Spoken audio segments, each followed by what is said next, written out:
संविधान दिवस के मौके पर राष्ट्रपति द्रौपदी मुर्मू संसद के संयुक्त सत्र को संबोधित किया। इस दौरान राष्ट्रपति मुर्मू ने संविधान दिवस के अवसर पर विशेष स्मारक सिक्का भी जारी किया। वहीं प्रधानमंत्री मोदी ने संविधान दिवस के मौके पर सुप्रीम कोर्ट में आयोजित एक कार्यक्रम को संबोधित करते हुए कहा कि हमने देश में आपातकाल को देखा, हमारे संविधान ने लोकतंत्र के सामने आई इस चुनौती का भी सामना किया। इस संविधान की ही ताकत है कि आज जम्मू कश्मीर में बाबा साहेब अंबेडकर का संविधान पूरी तरह से लागू हो रहा है। आज पहली बार जम्मू कश्मीर में संविधान दिवस मनाया जा रहा है। वहीं दूसरी तरफ संविधान दिवस को लेकर के कांग्रेस सांसद राहुल गांधी ने बीजेपी और प्रधानमंत्री मोदी पर जमकर निशाना साधा। बीजेपी नेताओं ने संविधान को नहीं पढ़ा है। यदि बीजेपी नेता संविधान को पढ़ लेते तो वो जो रोज करते हैं वो ये नहीं करते। यानी संविधान दिवस के ही दिन संविधान पर देश की सियासत में घमासान मचा है। अब ऐसे में सवाल यह है कि संविधान को लेकर के आखिर दुष्प्रचार किसने किया है। आज हम भी इसी मुद्दे पर करेंगे आज बड़ी बहस।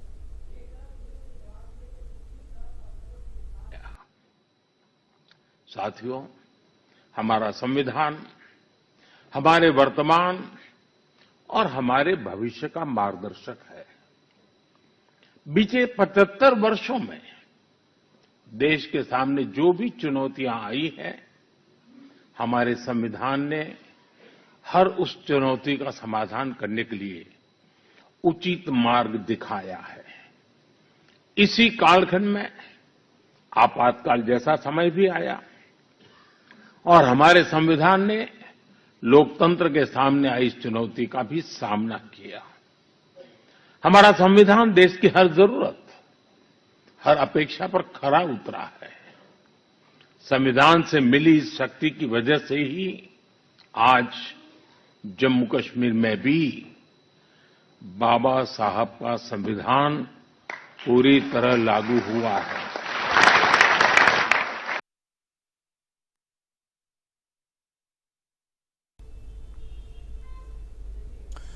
तो आज संविधान दिवस मनाया गया, लेकिन राहुल गांधी की ओर से बीजेपी के ऊपर निशाना साधते हुए क्या कुछ कहा गया है, आइए आपको सुनवाते हैं। हिंदुस्तान का संविधान है। मैं आपको गारंटी देकर कह रहा हूं कि नरेंद्र मोदी जी ने इस किताब को नहीं पढ़ा है, क्योंकि अगर नरेंद्र मोदी जी ने ये किताब पढ़ी होती तो वो जो रोज करते हैं वो नहीं करते। ये इसको हम संविधान कहते हैं और इसको किताब का फॉर्म दे रखा है, मगर ये एक किताब नहीं है। ये हिंदुस्तान की हजारों साल की सोच है और 21वीं सदी में हिंदुस्तान की जो कहो सोशल एम्पावरमेंट की जो सोच है, अंबेडकर जी की, फूले जी की, बुद्ध भगवान की, गांधी जी की, वो इसके अंदर है। तो वहीं सीएम नायब सैनी ने भी आज संविधान दिवस को लेकर के क्या कुछ कहा है, आइए आपको सुनवाते हैं। कि संविधान कितना ही अच्छा क्यों ना हो, ये डॉक्टर भीमराव अंबेडकर जी के ही शब्द हैं कि संविधान कितना ही अच्छा क्यों ना हो, यदि शासक वर्ग की नीयत साफ नहीं है तो संविधान घटिया बन जाएगा। संविधान की सफलता इसे लागू करने वाले के चरित्र पर निर्भर है, ये डॉक्टर भीमराव अंबेडकर जी ने कहा था। मुझे आज खुशी है जब मैं युवाओं के बीच में आज यहां आया हूं, जब हम देखते हैं कि अभी 2014 से पहले हमारे युवा जो पढ़ते भी थे, पढ़ने के बावजूद भी भाइयों उसको किसी के दर के ऊपर शीश नवाने के लिए जाना पड़ता था, उसे नौकरी नहीं मिलती थी और बहुत सारी दिक्कतों का सामना करना पड़ता था। परंतु आज अगर आप लोग देखेंगे पिछले 10 वर्षों के अंदर आज किसी युवा साथी को किसी के दर पर जाने की जरूरत नहीं है। तो इस संविधान दिवस को लेकर के भूपेंद्र हुड्डा की ओर से भी क्या कुछ कहा गया है, इसको भी सुनिए। कांग्रेस ने तो बनाया संविधान, किसने कहा खत्म करने की बात करते हैं?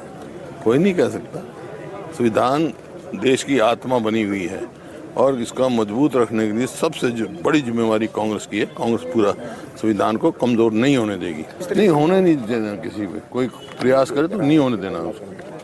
लेकिन जो जिस तरह से महाराष्ट्र जैसे यहाँ पे संविधान में प्रावधान है रिजर्वेशन का, दलित का, इनका, अब ये जो ये कौशल रोजगार निगम जो यहाँ किया है उसमें रिजर्वेशन नहीं है, ये संवैधानिक नहीं है।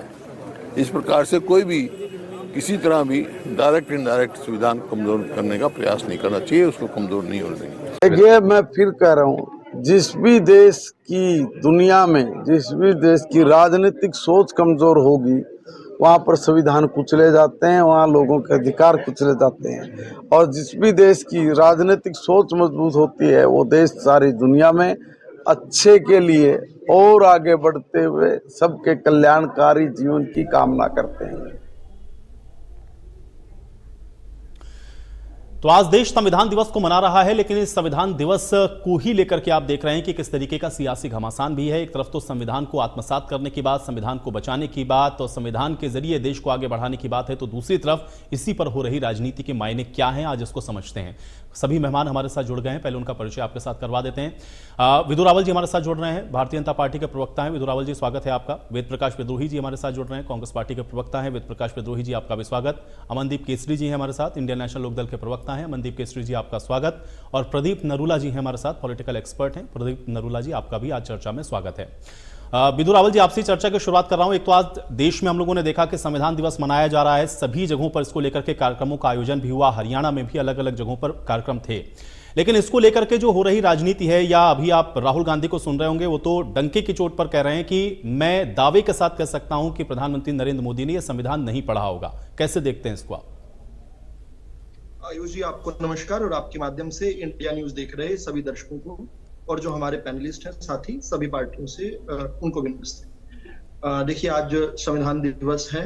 2015 से मोदी जी ने इस देश के अंदर 26 नवंबर को संविधान दिवस के रूप में राजकीय तौर पर मनाने की घोषणा की और उसके बाद से लगातार हम जो है डॉक्टर भीमराव अंबेडकर जी की जो कंट्रीब्यूशन है हमारे देश को, जो कॉन्स्टिट्यूशन है, हालांकि उस कॉन्स्टिट्यूशन बनाने वाली समिति में और भी लोग थे, लेकिन प्रमुख तौर पर जो बाबा साहब अंबेडकर जी का ब्रेन चाइल्ड रहा, जो उनकी मेहनत रही और उनका जो विजन रहा, इस देश को जो एकात्म करने के लिए उन्होंने जो काम किया, उसका एक बहुत बड़ा जो तोहफा जो उन्होंने कॉन्स्टिट्यूशन के रूप में दिया। और कॉन्स्टिट्यूशन का सबसे बड़ा तोहफा जो है, संविधान का सबसे बड़ा तोहफा जो है, वो हमारा लोकतंत्र है। उसके लिए आज सभी देशवासियों को बहुत बहुत बधाई।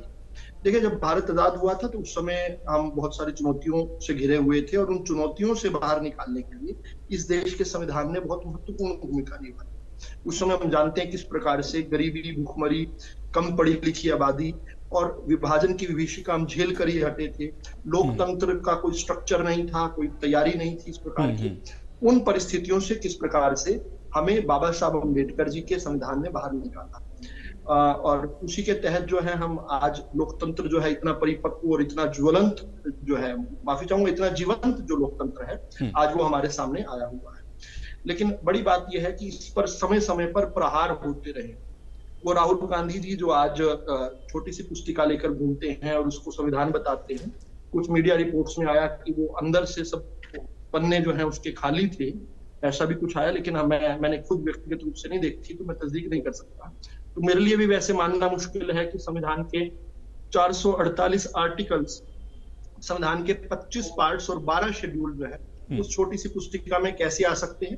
खैर, ये राहुल गांधी जी वैसे भी वैज्ञानिक हैं, आलू से सोना बना लेते हैं, सब कुछ कर लेते हैं, तो वो चमत्कारी पुरुष है, कुछ करते होंगे ऐसा जिसमें आ जाती होगी। लेकिन मैं उस पर ना जाकर मैं आज मैं कहता हूं कि राहुल गांधी जी के पिताजी जो देश के माननीय प्रधानमंत्री रहे, राहुल गांधी जी की दादी जी जो कि इस देश की प्रधानमंत्री, उन्होंने इस देश का संविधान नहीं पढ़ा हुआ और अगर पढ़ा था तो वो इज्जत नहीं करते, क्योंकि इस देश के संविधान पर जितनी बार प्रहार हुआ इसी खानदान ने किया, इस परिवार ने और इस पार्टी ने इस देश के संविधान पर वो गहरे घात किए हुए हैं जिसको बुलाया नहीं जा सकता। मैं बहुत जो है मानता हूं कि आज के पत्रकार बहुत ही ज्यादा बहुत बैलेंसिंग एक्ट में रहते हैं, सबको बराबर रखने की कहते हैं, कांग्रेस के पापों को भुला चुके हैं, भुलाते नहीं, आज हमें साथ में जोड़ देते हैं। वो विभाजन की विभीषिका को भूल जाते हैं, वो सिखों के नरसंहार को भूल जाते हैं। लेकिन एक चीज जो हर भारतीय को याद रखनी चाहिए, वो 25 जून 1975 की वो काली रात हमेशा याद रखनी चाहिए, और ये पत्रकारों को भी याद रखवानी चाहिए। ठीक है, कांग्रेस पार्टी में मित्र होते हैं और जगह होती है, लेकिन बैलेंसिंग एक्ट में ये मत भूलिए कि कितना बड़ा प्रहार जो है, कितना घृणित हरकत जो है श्रीमती इंदिरा गांधी जी ने की। उन्होंने देश पर इमरजेंसी लगाकर सारे लोकतंत्र पर ताला लगा दिया था, सारे देश की न्याय व्यवस्था पर, न्यायालयों पर ताला लगा दिया था, और ताला लगाकर उसकी जो चाबी है वो समुद्र में फेंक दी। किस प्रकार से इस देश के अंदर एक वर्ष के लिए अपना कार्यकाल बढ़ा लिया, जबकि कोर्ट ने जो है जगमोहन लाल जी का जो इलाहाबाद हाई कोर्ट का जो लैंडमार्क जजमेंट, उसमें इंदिरा गांधी जी को अयोग्य घोषित कर दिया था। वो एक दिन भी प्रधानमंत्री नहीं रह सकती थी। केवल प्रधानमंत्री रहने के लिए उन्होंने इस देश के लोकतंत्र को समाप्त कर दिया था, सस्पेंड कर दिया था। और केवल यही नहीं, यहीं पर उनकी घृणा काम खत्म नहीं हुए। मैं उन अमानवीय यात्राओं में जाता ही नहीं हूं जिसमें हमारे नेता, हमारी पार्टियों के नेताओं के साथ जो उस समय उस कालखंड में जो घृणित हरकतें की गई, उनके साथ अमानवीय यात्राएं, उनको जेलों के अंदर ठूस ठूस के दी गई, उसको मैं नहीं जाता। लेकिन इस देश के संविधान के साथ उन्होंने बहुत बुरा किया। जो बाबा साहब अम्बेडकर का संविधान था, उस संविधान की मूल आत्मा तक को बदलने का उन्होंने प्रयास किया, जिसको बाद में सुप्रीम कोर्ट ऑफ इंडिया ने स्टक डाउन किया था।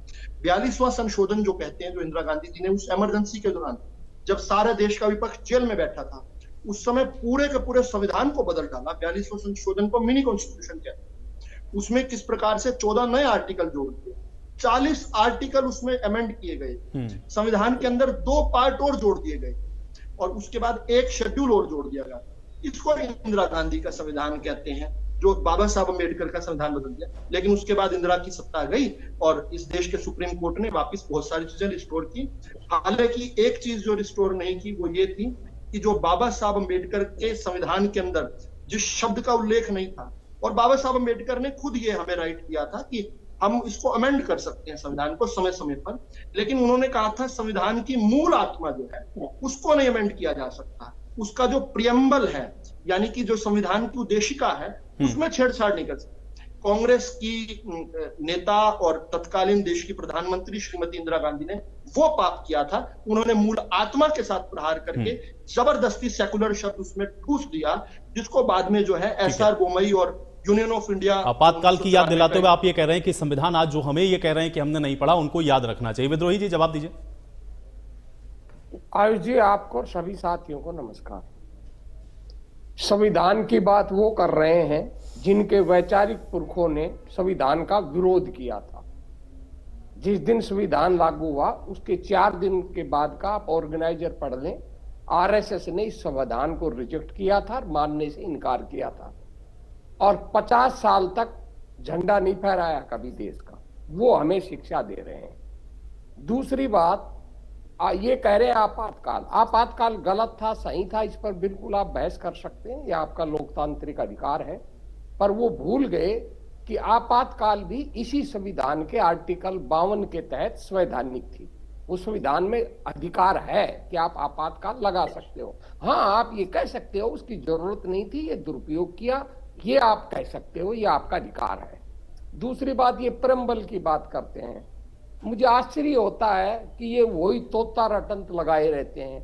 कल ही सुप्रीम कोर्ट ने कहा कि वो बिल्कुल सही था, आप गलत मांग कर रहे हो। जो सोशलिस्ट शब्द और रिपब्लिक और भाई समाजवादी शब्द और क्या बोलते हैं दूसरा धर्मनिरपेक्ष था, वो बिल्कुल सही था। कल ही याचिका सुप्रीम कोर्ट ने रिजेक्ट की है। तो जब सुप्रीम कोर्ट ने वो याचिका रिजेक्ट कर दी और सुप्रीम कोर्ट ने कहा, जो इससे पहले संविधान पीठ ने जो 7 सदस्यों की फैसला दिया था उसमें भी यही कहा गया था, इसलिए ये कोई गलत नहीं है और ये बेकार की बात है। ये कल ही सुप्रीम कोर्ट ने कहा था। मोदी जी ने कहा कि भाई कश्मीर के अंदर पहली बार संविधान दिवस मनाया गया। आदरणीय मोदी जी को यह भी मैं बता दूं कि इस देश में कश्मीर के अंदर जो धारा 370 लगी थी वो भी इसी संविधान के तहत ही लगी थी, और जो हटाई है वो भी इसी संविधान के अंदर अमेंडमेंट कर हटाई है। तो ये कहना कि वो गैर संवैधानिक थी, ये भी गलत है। इसी संविधान में वो धारा थी, इसी संविधान में वो धारा हटाई है। अब सवाल ये है कि जो क्या, अब सवाल ये 370 संविधान का ओरिजिनल बोलिए ना आप मैं इनके बीच में बोला था। चलिए विदुर रावल जी, ठीक है, आप नोट कर लीजिए, आप उसका जवाब दीजिएगा, उनकी बात आ जाए एक बार। मैं चुप हो जाता हूँ अगर नहीं विदुर जी, बात कंप्लीट करें, आप कंप्लीट करें। बहुत कुछ गलत बोल रहे हैं, तो ये भी मैं कह रहा हूँ आपने सारा ही गलत बोला। जो संविधान के विरोधी थे, जो आजादी के विरोधी थे, कांग्रेसों के मुखबिर दलाल थे, वो हमें संविधान का पाठ पढ़ा रहे हैं। तो गरिमापूर्ण रखने, आप गरिमा खुद खो रहे हैं। नहीं ठीक है विद्रोही जी मुद्दे पर आ जाए, मुद्दे पर आते हैं, ठीक है, एक दूसरे को इंटरप्ट ना करें, आप लोग अपने अपने पॉइंट्स नोट कर लें, ठीक है, एक सेकंड। अभी विद्रोही जी मुद्दे पर हम अगर इनके बीच में एक शब्द नहीं बिल्कुल आपने नहीं बोला, इसीलिए मैंने उनको टोका भी। आप अपनी बात रखें। इनको जो कहना है कहें, मुझे क्या आपत्ति है, और जो मुझे जो कहना है वो मैं कहूंगा। जी ये कौन होते हैं मुझे बताने वाले?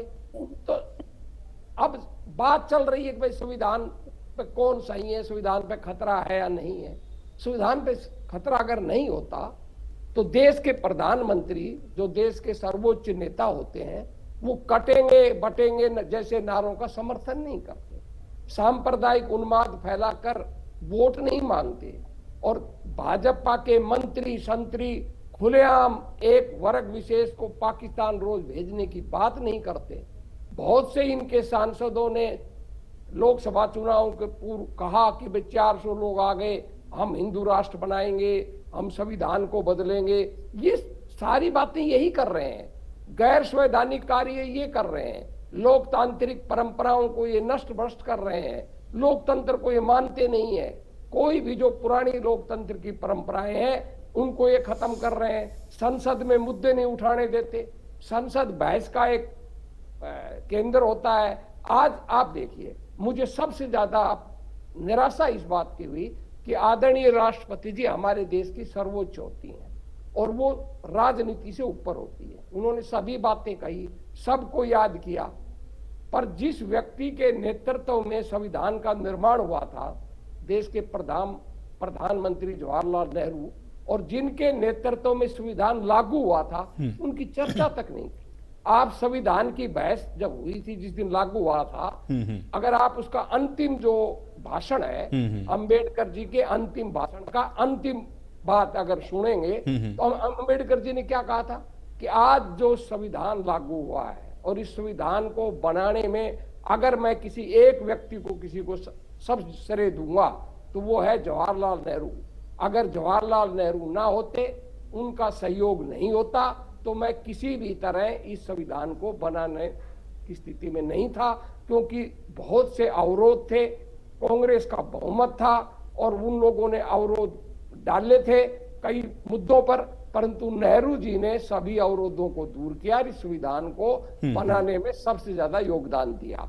और क्योंकि वो देश के प्रथम प्रधानमंत्री भी थे और उन्हीं के नेतृत्व में 26 जनवरी 1950 को संविधान लागू हुआ, तो मैं अपेक्षा करता था कम से कम राष्ट्रपति जी से कि वो भी उनके कुछ महत्वपूर्ण बातें आपने कह दी हैं, मुझे लगता है लास्ट बात प्लीज उनके योगदान की भी चर्चा करती। दूसरी, मुझे राष्ट्रपति जी की बात ये अखरी कि राष्ट्रपति जी ने 75 साल की भारत के अंदर बहुत तरक्की करी, बिल्कुल सही कहा उन्होंने, परंतु जब तरक्की की बात आई तो वो 10 साल से ऊपर नहीं उठ पाई।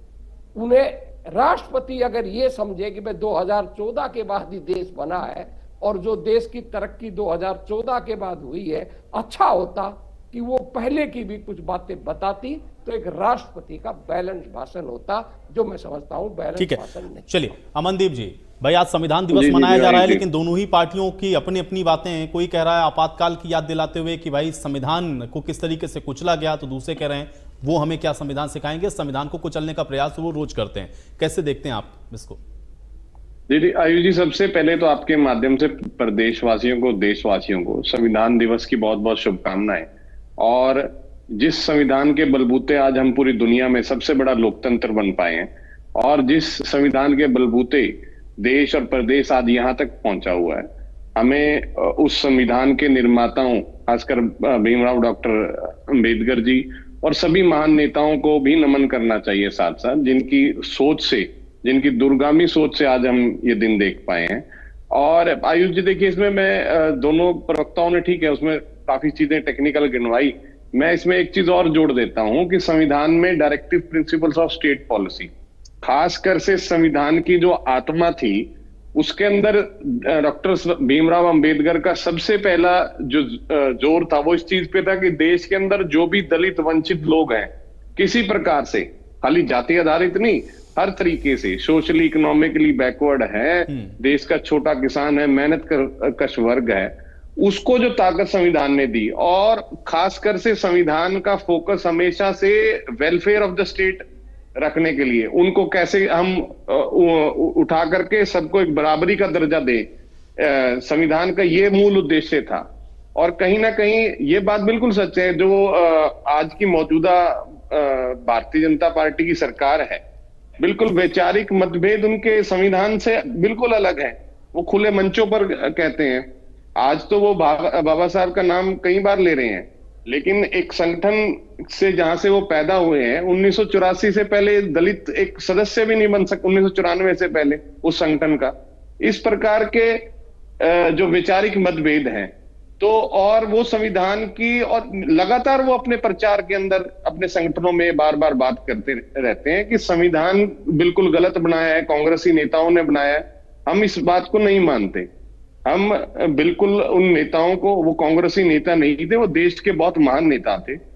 लेकिन अभी जैसे वेद प्रकाश जी बता रहे थे कि आप संविधान की, कॉन्स्टिट्यूएंट असेंबली की प्रोसीडिंग्स को पढ़ेंगे, उन नेताओं के वक्तव्य को पढ़ेंगे।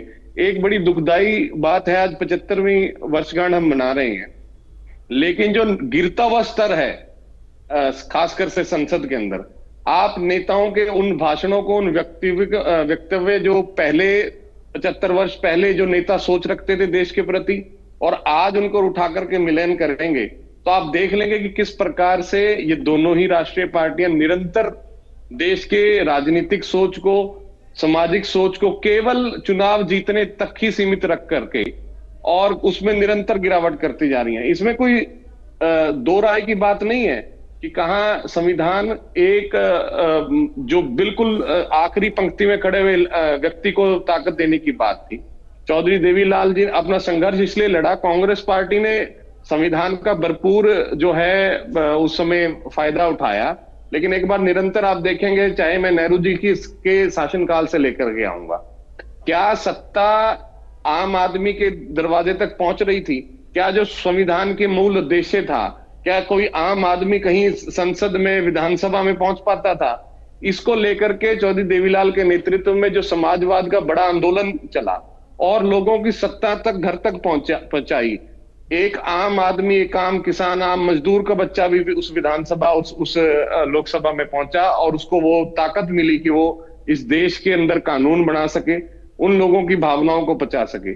और दूसरी प्रकार भारतीय जनता पार्टी, जिसका मैं कह रहा हूं कि बार बार वैचारिक जो है संविधान, जिनके विचार ही संविधान के खिलाफ है। और आपने अभी इसका ताजा उदाहरण ये है, मेरी बात को पुख्ता आप करेंगे, कि लोकसभा चुनाव के अंदर जब विपक्षी इंडिया गठबंधन ने केवल एक नारा दिया और इसको भारतीय जनता पार्टी ने खूब कबूला कि भाई अगर भारतीय जनता पार्टी जो है पूर्ण 2/3 बहुमत में आ गई तो संविधान को बदल देंगे। लेकिन इसका साफ साफ मतलब ये है कि जनता भी ये समझती है और कि भारतीय जनता पार्टी की, आरएसएस की सोच जो संविधान हमारे महान नेताओं ने बनाया है उसके बिल्कुल विपरीत है। चलिए, दोनों के लिए आपने प्रश्न छोड़े मनदीप जी, ठीक है, मैं इसका जवाब लूंगा, लेकिन नरूला जी का मैं एक बार सही, ठीक है, नरूला जी, इस बहस का कोई अंत है? क्योंकि संविधान दिवस मना रहे हैं, लेकिन संविधान दिवस में दोनों ही पॉलिटिकल पार्टियों की ओर से हम देख रहे हैं कि आरोप प्रत्यारोप हो रहा है। संविधान दिवस पर इस तरह के आरोप प्रत्यारोप और इस बहस को किस तरह से आप देखते हैं? देखिए, पिछले कुछ समय से संविधान को लेकर एक बहस और एक राजनीति का मुद्दा बनाना, मेरे ख्याल से ये हमारे लिए बहुत अच्छी बात नहीं है, चाहे वो सत्ताधारी दल हो चाहे वो विपक्ष हो। मेरे ख्याल से एक समय से जब संविधान बना, जब बाबा साहब अम्बेडकर जी की अगुवाई में संविधान का निर्माण हुआ और संविधान लागू हुआ, तो एक चीज ठीक है कि उसमें संशोधन, अमेंडमेंट का एक चीज रखा गया कि आप इसे कुछ चीजों को समय के अनुसार जैसे जैसे भी जरूरत पड़े उस अमेंडमेंट में किया जा सकता है। लेकिन जिस आरोप प्रत्यारोप को लेकर दोनों दल, जिस तरह से दोनों मुख्य दल जो ज्यादातर केंद्र की सत्ता में काबिज रहे, मेरे ख्याल से कांग्रेस का पीरियड थोड़ा सा ज्यादा है।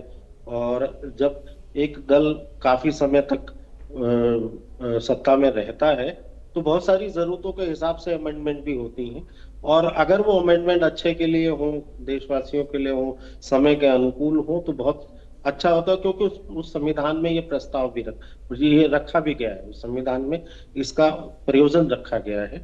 तो मेरे ख्याल से मेरा मानना ये है कि अगर संविधान दिवस मनाने की सार्थकता तो ये है कि बजाय आरोप प्रत्यारोप लगाने के, अगर हम लोगों को उनके अधिकारों, कर्तव्यों और मौलिक अधिकारों के प्रति जागरूक करें, क्योंकि मेरा मानना, शायद मैंने पढ़ा भी है कि इसका उद्देश्य यही था कि लोगों को जागरूकता करें, जिससे हम अपने संविधान के प्रति अपने जागरूक हो सकें कि क्या सही हो रहा है।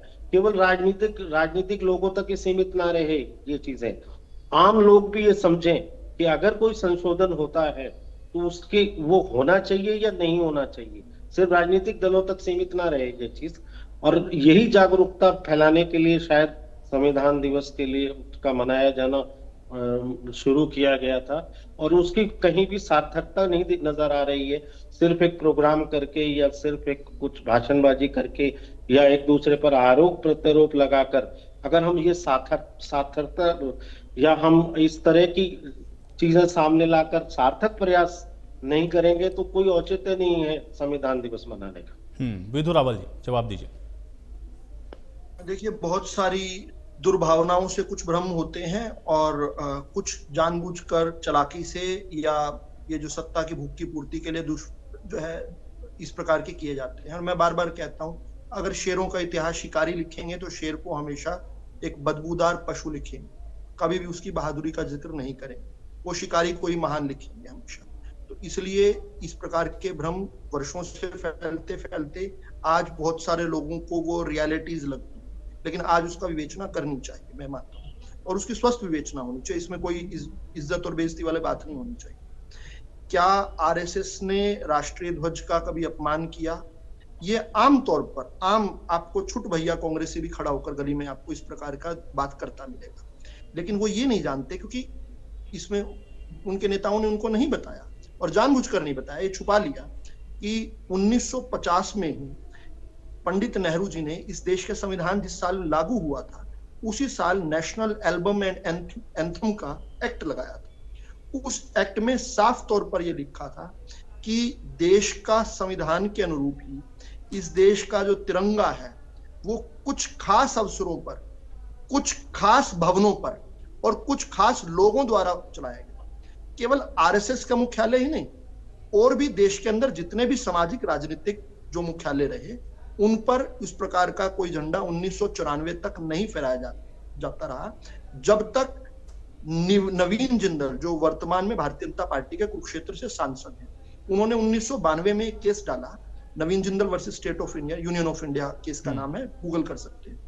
और 1994 में उसकी लैंडमार्क जजमेंट आई जिसमें यह तय किया गया कि नहीं, इस पर जो झंडा लहराने पर जो रिस्ट्रिक्शन है उसको हटा दिया जाए। उससे पहले भारतीय जनता पार्टी, राष्ट्रीय स्वयंसेवक संघ या लोक दल या कोई और दल नहीं, कोई भी सामाजिक कार्यक्रम में किसी प्रकार से कोई व्यक्ति जो है जो आधिकारिक नहीं था, हम अपने घर में भी झंडा जो है छत के नीचे नहीं रख सकते थे। झंडे के नियम बनाए गए थे कि उसको हर शाम को हटाना पड़ता था कुछ खास भवनों। तो एक तो इस मिथ्या से दूर कीजिए अगर आप ईमानदार राजनीति करना चाहते हैं। अगर आप केवल ब्राउनी पॉइंट स्कोर करना चाहते हैं, बड़ा सुथरा लगता है कम ज्ञान वाले अपने कुछ चंद कार्यकर्ताओं के बीच में कहना कि जी ये तो आरएसएस वाले तो झंडा ही नहीं लगाते। अरे देश में कोई भी नहीं लगा सकता था, नेहरू जी ने प्रतिबंध लगाया हुआ जो नवीन जिंदल जी ने कोर्ट के केस के माध्यम से हटवाया। दूसरा, एक बार बार ये कहते हैं, इसमें बुरा मत मानिएगा, मुझे रोक दिया इन्होंने बीच में बोलते हुए, मैं रुक गया था, ये भी बीच में ना बोले। मैं बार बार दिखाता हूं कि अंग्रेजों के दलाल वाली एक आर्गुमेंट सेटल हो जानी चाहिए। अंग्रेजों के दलाल कोई और थे और अंग्रेज सत्ता किसी और को हस्तांतरण कर गए, ये मैच नहीं होती बात। ठीक है, आप वर्षों तक पढ़ाते रहे। ये मैं नेहरू जी के जो नेहरू म्यूजियम है आनंद भवन के अंदर, इलाहाबाद के अंदर, उसी भवन की एक फोटो दे रहा हूं जो कि इजिली अवेलेबल है इंटरनेट पर है। ये फोटो है सर। इस फोटो के अंदर ये फोटो का डेट भी लिखा हुआ है बकायदा। ये है 28 मार्च 1947, देश के आजाद होने से केवल 3 महीने पहले। इसमें नेहरू जी जो हैं आपको दिख जाएंगे, ये नेहरू जी बैठे हैं। और ये एडवीना जी बैठी हैं, एडवीना माउंटबेटन। एडवीना जी कहां बैठी है, नेहरू जी कहां बैठी है?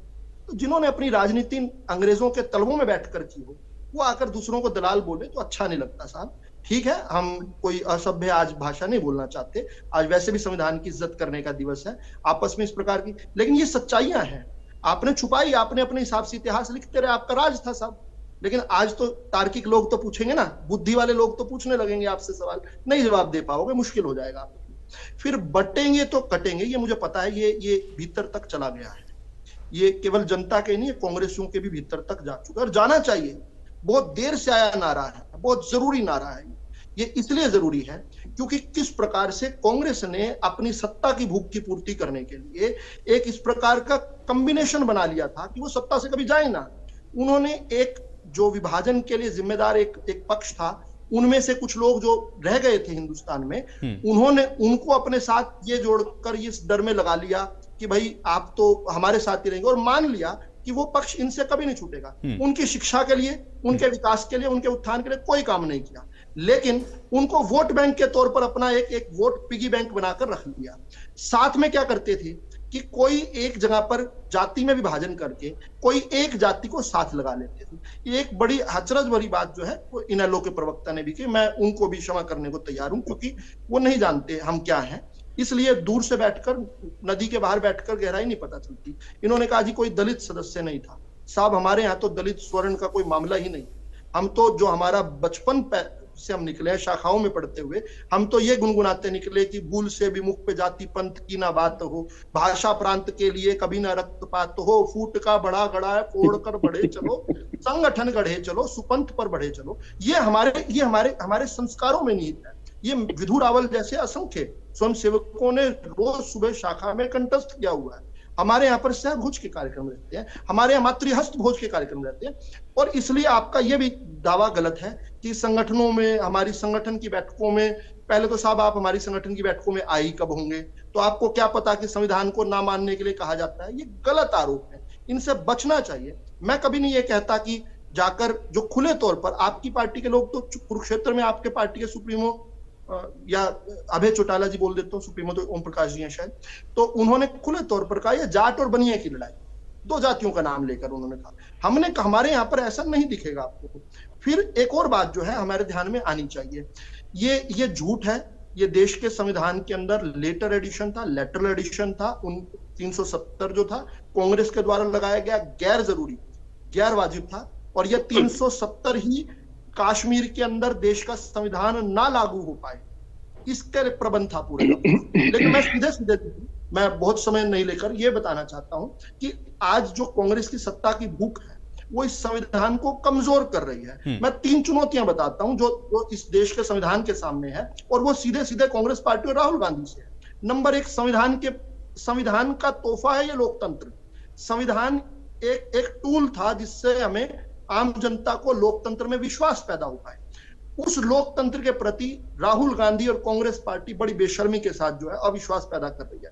कभी देश की संस्थाओं पर सवाल खड़े करके ये वोटरों को ये बता रहे हैं कि आप जो वोट करते हैं वो वोट वहां नहीं जा रहा है, कहीं और जा रहा है, इस प्रकार की भ्रामक बातें करके, जबकि कोई किसी प्रकार का इसमें तथ्यात्मक कोई सबूत नहीं दे पा रहे। दूसरा जो इनका है वो अपीजमेंट। जब से कांग्रेस ने राज संभाला उसी दिन से अपीजमेंट शुरू कर दी।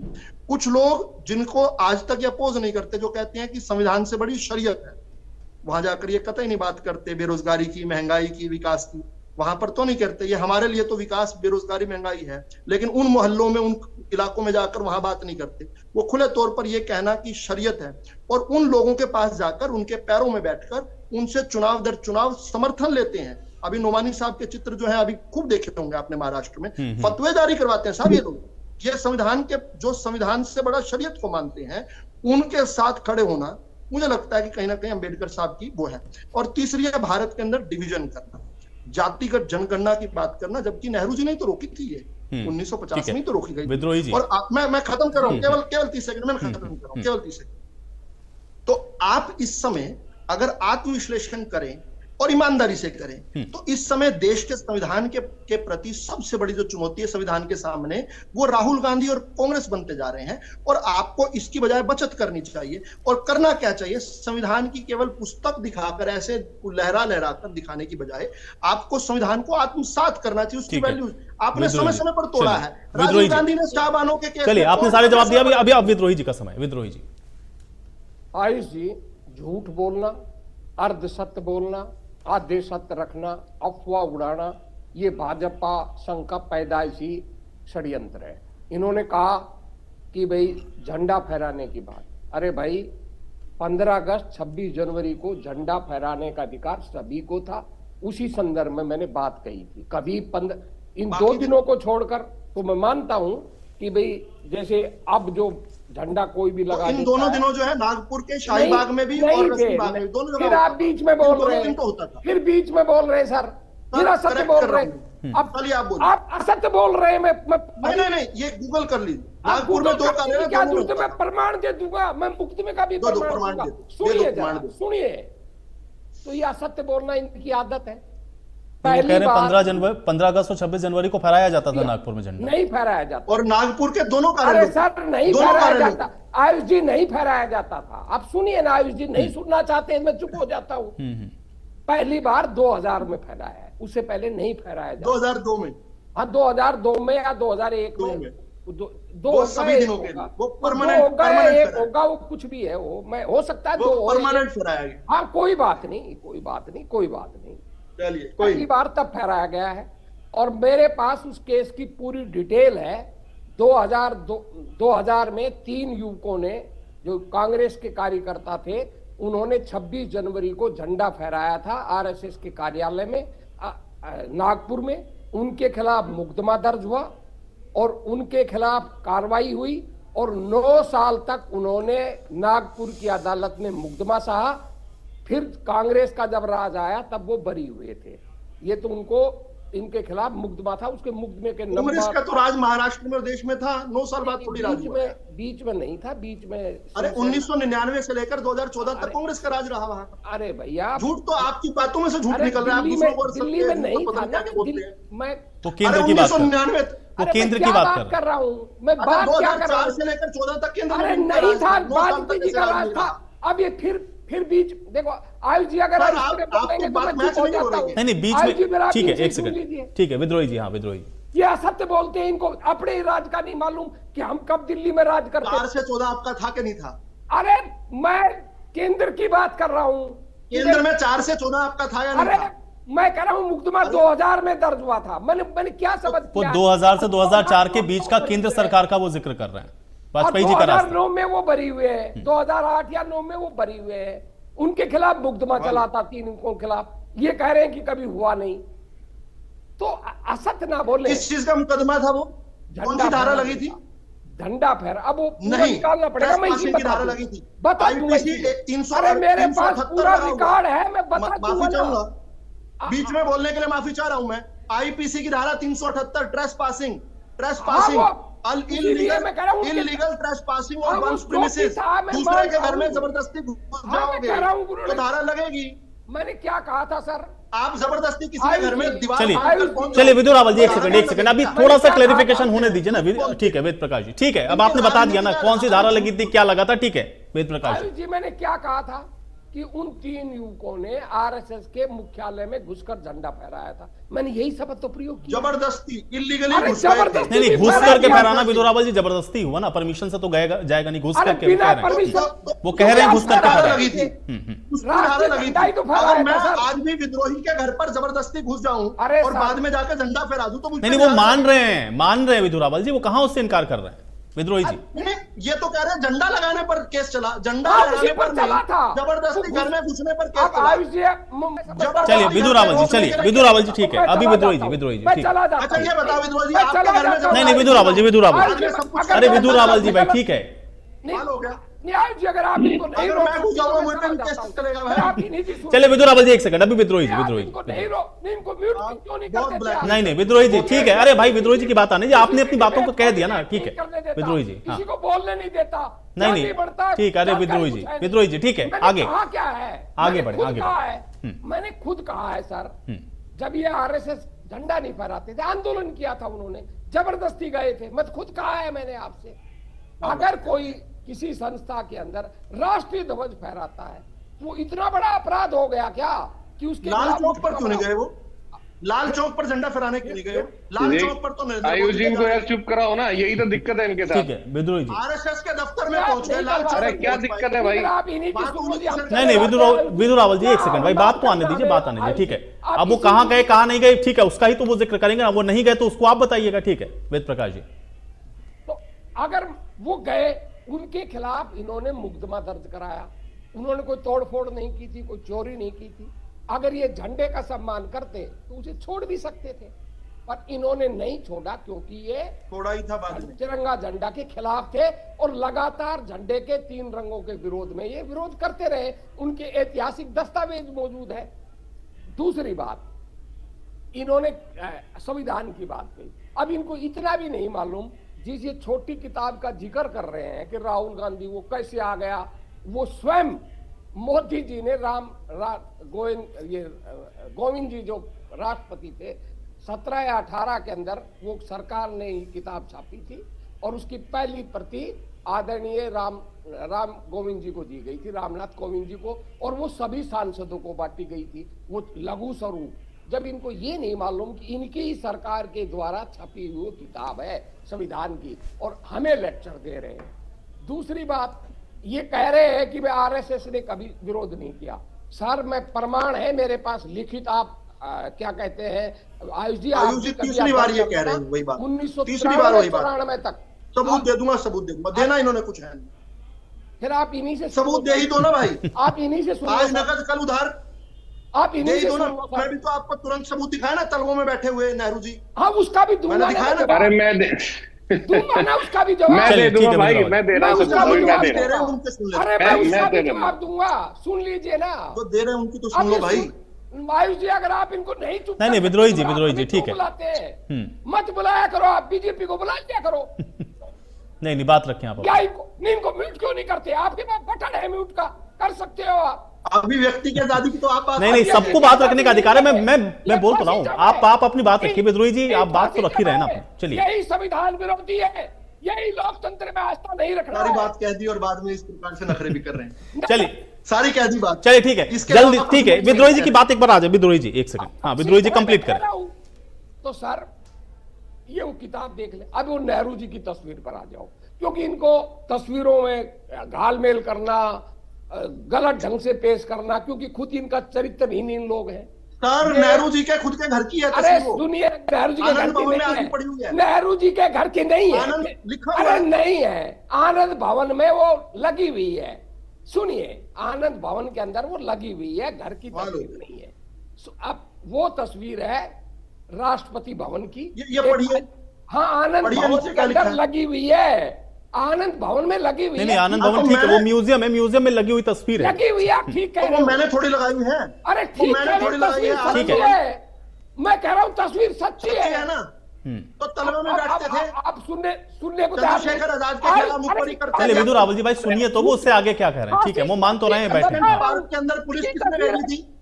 चंद्रशेखर आजाद को किसने मरवाया? बताओ।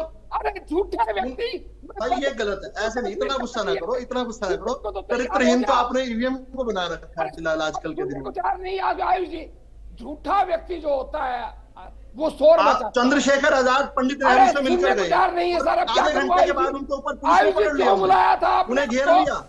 ठीक है विदुर रावल जी, देखिए इस तरीके से अगर बार बार आप काउंटर करेंगे ना तो फिर आपको भी बोलने में वो वेद प्रकाश विद्रोही जी ऐसे करेंगे, इसलिए बोल लेने दीजिए भाई, उनकी बात तो आने दीजिए, आपकी बातों का जवाब दे रहे हैं। विद्रोही जी कंप्लीट करें। वो तस्वीर राष्ट्रपति भवन की है। राष्ट्रपति भवन में कार्यक्रम हुआ था, उस कार्यक्रम में महिलाएं वो पूरी मौजूद है। आप जब इतिहास पढ़ेंगे उसका पूरा व्याख्या हो जाएगी आपके सामने। वो अखबारों में जिस दिन छपी थी दिल्ली के अंदर, उसके नीचे पूरी रिपोर्ट है कि वो राष्ट्रपति भवन की तस्वीर है। राष्ट्रपति भवन में कोई कार्यक्रम था, उसमें जगह नहीं थी, महिलाएं बैठी थी, तो नेहरू जी ने महिलाओं का सम्मान, पुरुष भी बैठे हुए हैं, हाँ नीचे बैठ गए, पुरुष भी बैठे हुए हैं, हाँ वो धरती में बैठे हैं, ये पुरुष है। अरे महिला करके और भी थी, ये पुरुष झूठ बोलते हैं, ये झूठ। आयुष जी ये पुरुष भी है, देखिए आयुष जी, इनको पुरुष नहीं दिख रहे हैं, ये देखिए। चलिए ठीक है, अब आप लोग तो एक ही तस्वीर में उलझ गए भाई, ठीक है चलिए। अमनदीप जी, अमनदीप ठीक है, ठीक है विदुर रावल जी, मुझे ठीक है, आप लोग एक दूसरे को काउंटर करते रहेंगे क्योंकि मुझे लगता है कि इससे आगे बढ़ेंगे नहीं, ठीक है। अमनदीप जी, ठीक है, अमनदीप जी, ठीक है, अमनदीप जी, ठीक है, अमनदीप जी, अमनदीप जी, अगर ये भाजपा का चैनल नहीं होता ना सर, भाजपा का चैनल नहीं होता ना, तो इसको म्यूट कर देते। ये और गलत जनता है। TV अब ये गलत बात है विद्रोही जी, ये गलत बात है।